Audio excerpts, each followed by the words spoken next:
ли быть в республиках своя политика? И какой она должна быть, если может быть? Ладно.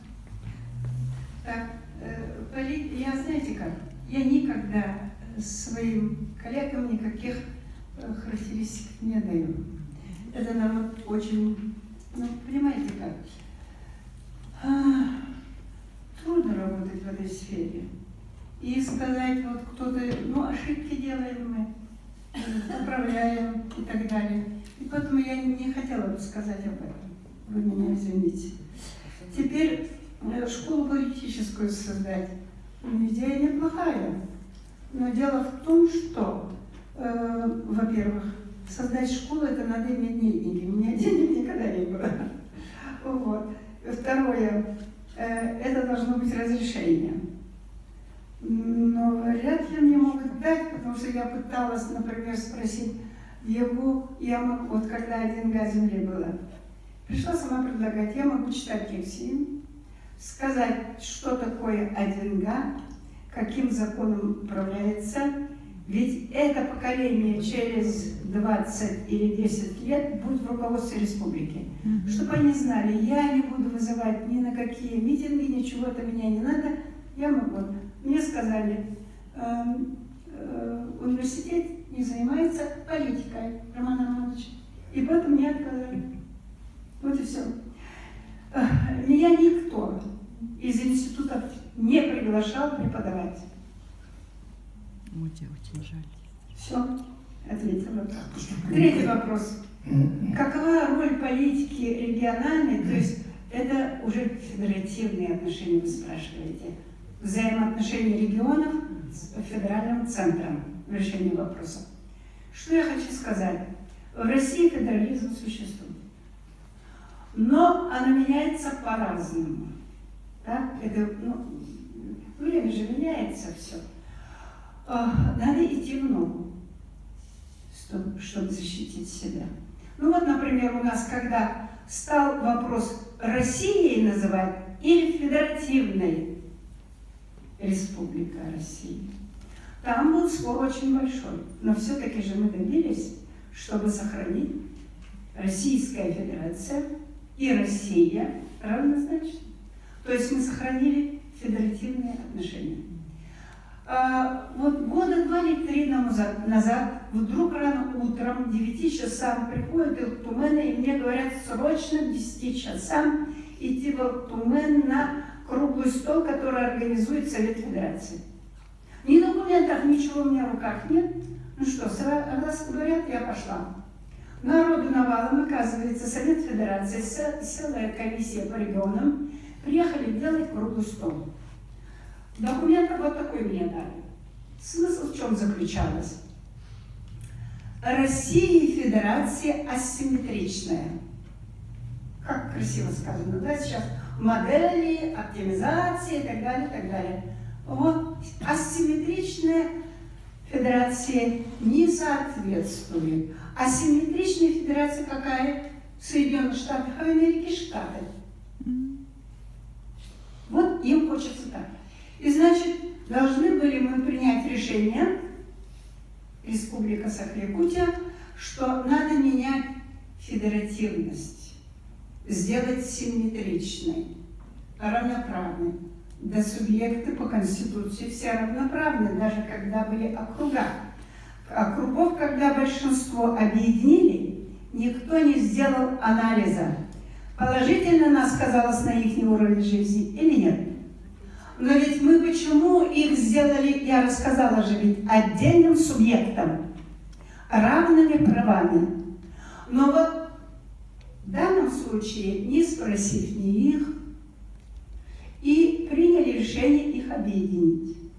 А теперь они приехали, республики сами добровольно отказываются от всего статуса и быть, может быть, областями, краями, как в Америке, штатами. Это на ходу надо было смотреть и выступить. Но здесь молодцом выступил Жирков Александр Николаевич, он спикером был 5-я созыва. Ему дали, как мы приняли их, понимаете, регион, руководитель парламента вышел, приветствовал и сказал: я хочу вам сказать одно, говорит, что мы, правительство, президент, парламент, этот вопрос не поддержим. Но это был вызов. И, значит, выступали, пригласили со всего Дальневосточного округа, они начали выступать, и мне он сказал: выступи. Значит, вызвал двоих стариков. Это Ларионова Егора Михайловича и меня. Значит, мы никто, мы не депутаты. И там уже спросили, зачем этих стариков-то пригласили? А они сказали: имеем право, потому что они почетные граждане республики, есть специальный закон, по которому они имеют право участвовать в таких совещаниях. Егор Михайлович сказал, он как раз шел, жена лежала в больнице, значит, ему необходимо туда торопиться, там что-то должно было бы быть. Ему дали. А в конце уже идет, осталось 3 человека, мне не дают. Значит, тогда я подняла руку, говорю: это что такое? Говорю: я дала заявку выступить, почему вы мне не даете? Ну, они начали там что-то переговариваться, и вдруг выходит представитель, по-моему, Приморья или Хабаровска, который, видимо, знал, раньше мы работали там же на конференции, везде были. Я, говорит, уступаю свое место Корниловой, пусть выступит. Я вышла выступать.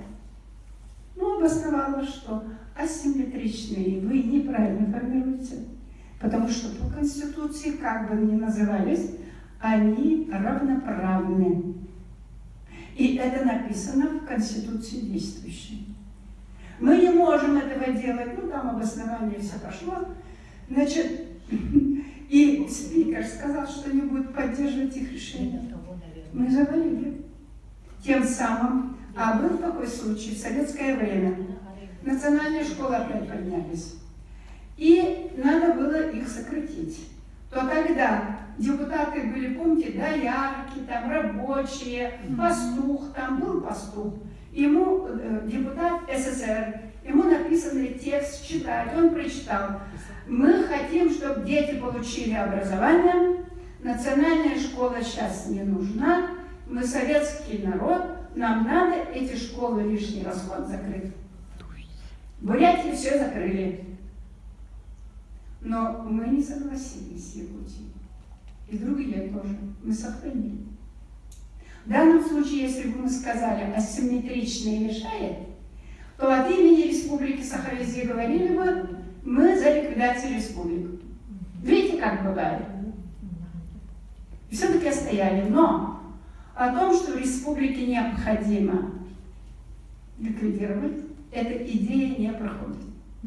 Я хочу сказать насчет этого, что, значит, это, если будет ликвидирована республика, мы теряем государственность. А элементы государственности — это парламент, Конституционная комиссия. Сейчас уже ликвидировали Конституционную комиссию во многих республиках. Почему? Потому что они датируемые, у них денег нет, содержать их не могут, и сократили, они сами внесли предложение. У нас тоже разговоры пошли. В газете писали, что этот Конституционный суд ничего не решает, ничего не делает. Ни в коем случае не надо согласиться с этим. И понятие, вот то, что мы говорим, государственность нам необходимо отстаивать. Но при этом никогда не надо забыть о том, что мы государственность сохранять при России. Если китайцы сюда придут, американцы, они нам дадут государственность. Даже не считать ничего. Понимаете как? Россия пока сохраняет федеративность, сохраняет государственность вот, территорий, где коренные жители живут. И поэтому мы, когда говорим о языках, то должны думать. Не будет государственности, мы не сможем сохранить язык, мы не сможем культуру, мы как народ исчезнем. И поэтому мы должны всегда поддерживать государственность России. Это главное условие. И отстаивать внутри свою государственность. Ирина, можно же, Афанасьевна, по поводу